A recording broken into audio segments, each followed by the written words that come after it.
Hello ശ്രുതി. പറയടേ. ശ്രുതി, ഞാൻ കൊറേ നേരം വിളിക്കുന്നു, എന്താ എടുക്കാനെ? ഞാൻ വണ്ടി ഓടിക്കായിരുന്നു. എന്തു പറ്റി? ശ്രുതി, എനിക്കിന്ന് വരാൻ ഒക്കത്തില്ല. എന്തു പറ്റി? എനിക്കൊരു മെഡിക്കൽ എമർജൻസി ഉണ്ട്, അതുകൊണ്ട് ഞാനിന്ന് വരത്തില്ല. ഒന്ന് അഡ്ജസ്റ്റ് ചെയ്യണേ. അയ്യോ, ഇന്ന് അമലും ഇല്ലല്ലോ. ഒന്ന് അഡ്ജസ്റ്റ് ചെയ്യടോ. കുഴപ്പമില്ല.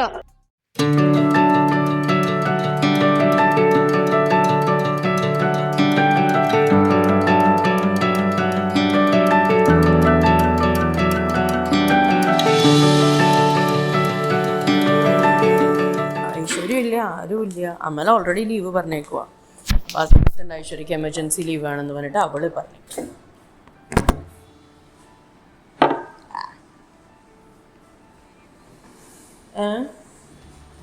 എന്തോ എമർജൻസി ലീവാ പറഞ്ഞത്.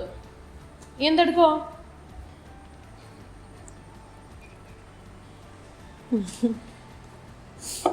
ഇവിടെ മഴ നിന്നിട്ടില്ല ഇന്ന് ദിവസം. അയ്യോ, തോർന്നിട്ടില്ല. രാവിലെ എങ്ങനെയാ വന്നെത്തിയെന്ന് അറിയില്ല. അതിൻ്റെ ഇടയിൽ കറണ്ട് പോകുന്നു വരുന്നു. മഴയായതുകൊണ്ട് കസ്റ്റമേഴ്സ് ഒന്നും വന്നിട്ടുമില്ല.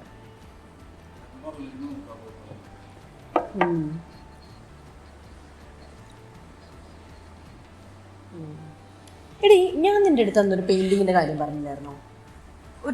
ഒരു ലേഡിയുടെ. അത് ഒരുപാട് ക്ലയൻസായി വന്ന് എൻക്വയറി ചെയ്യുന്നു, പക്ഷെ ആരും അങ്ങ് മേടിക്കുന്നില്ല. അറിയില്ല, പക്ഷെ എനിക്ക് ഒരുപാട് ഇഷ്ടപ്പെട്ടു. ഞാൻ എപ്പോഴും പാസ് ചെയ്യുമ്പോഴും കാര്യങ്ങളൊക്കെ നോക്കും എന്തോ ഒരു വല്ലാത്തൊരു അട്രാക്ഷൻ തോന്നുന്നു എനിക്ക് ആ ലേഡിയിൽ.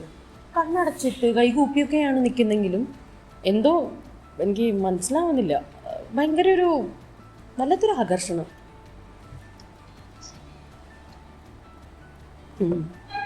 എനിക്ക് വേണമെങ്കിൽ നീ ഒന്നും മേടിച്ചോ കേട്ടോ, ഞാൻ അയച്ചുതരാം. അധികമൊന്നുമില്ല, ഒറിജിനൽ പെയിൻറ്റിങ് ആണ്.